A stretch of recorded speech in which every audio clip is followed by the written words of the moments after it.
এই যে যে তোমরা টাকা ভাগাভাগি করতেছিলা, এটা তো আমি নিজ চোখে দেখলাম। এটা তো আর মিথ্যা না। ছাড়, অগো মিঠা কথায় মুখ খুলবো না। অগো থানায় নিয়ে চলেন, 500 উপর কয়টা দিলেই সব বের হয়ে যাবে। এই যে ভাই একটু শুনো তো, তোমার সাথে কিছু কথা আছে, একটু সময় হইব? জি ভাই বলেন। ভাই, আমার এক বন্ধু বাইক অ্যাক্সিডেন্ট করছে, ওই হাসপাতালে ভর্তি আছে, আর চিকিৎসার জন্য টাকার প্রয়োজন। আর আর্থিক অবস্থা খুবই খারাপ, আপনি যদি কিছু সাহায্য করতেন।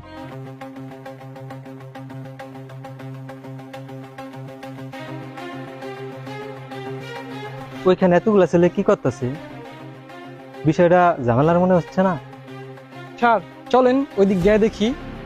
থাক, যাওয়ার প্রয়োজন নাই, আগে আমরা বিষয়টা বুঝি।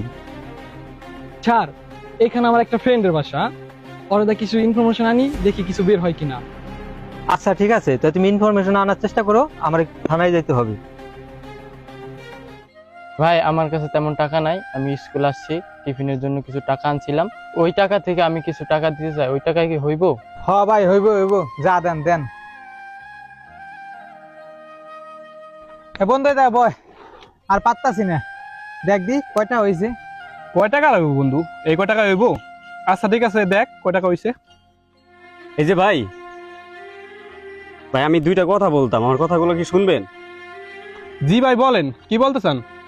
হয়েছে কি ভাই, আমি চাইতাছি আপনাদের এই উদ্যোগে একটু সাহায্য করতে লিগা, কিন্তু ভাই আমার কাছে তো তেমন সামর্থ্য নাই, তো আমি আপনাদের একটু সহযোগিতা করতে চাই, যদি আপনারা আপনাদের সাথে রাখতেন। না না, প্রয়োজন নাই, ঝামেলা হইব পরে। না ভাই, এই কাজটা আমরা ফেরেন্ডাই করতেছি, বাড়তি লোক আমরা ঢুকাইতে চাই না।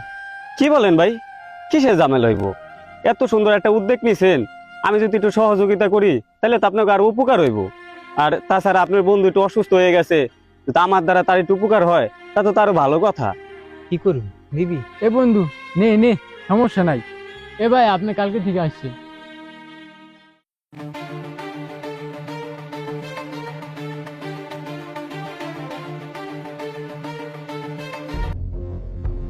আচ্ছা বন্ধু, একটা জিনিস ভাবছোস, আমার কোনো যে পোলাটা আহে, ওই পোলাটা এখন তো কয়দিন ধরে আইতেছে না। কাহিনীটা কেমন জানি আমার কাছে গোলমোল মনে হইতেছে।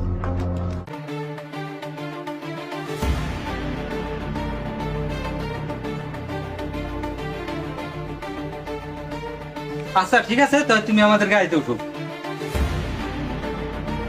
ওই দাঁড়া স্যার, এই যে সেই গ্রুপ, ওরা কি করে অসহায়দের নাম বললে মানুষের কাছে টাকা উঠায়, চাঁদা উঠায়, তারপর কি করে এই টাকা তো অসহায়দেরকে দেয় না, বরং সেই টাকা তো ওরা নেশা করে। আমি ওদের লোকে কিছুদিন ছিলাম, ওরা এই সব কাজ করে, ভাগাভাগি করে টাকা নিয়ে। স্যার ওকে ধরে থানায় নিয়ে যান।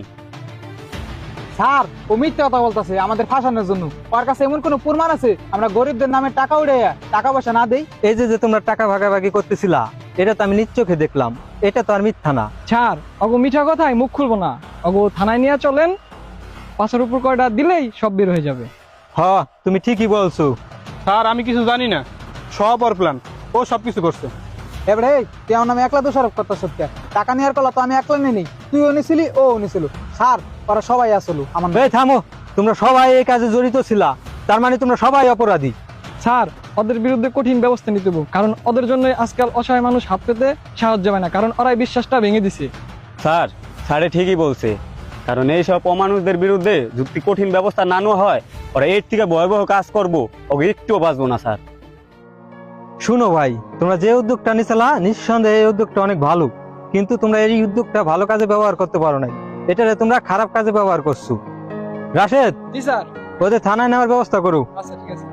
কিছু মানুষের এই সব অমানসিকতা কাজের জন্য মানুষের বিশ্বাসের উপর আঘাত আনে, যাদের জন্য অসহায় মানুষরা মানুষের কাছে হাত পেতে সাহায্য পায় না। তাই এদের জন্য আইনত কঠিন ব্যবস্থা নেওয়া উচিত।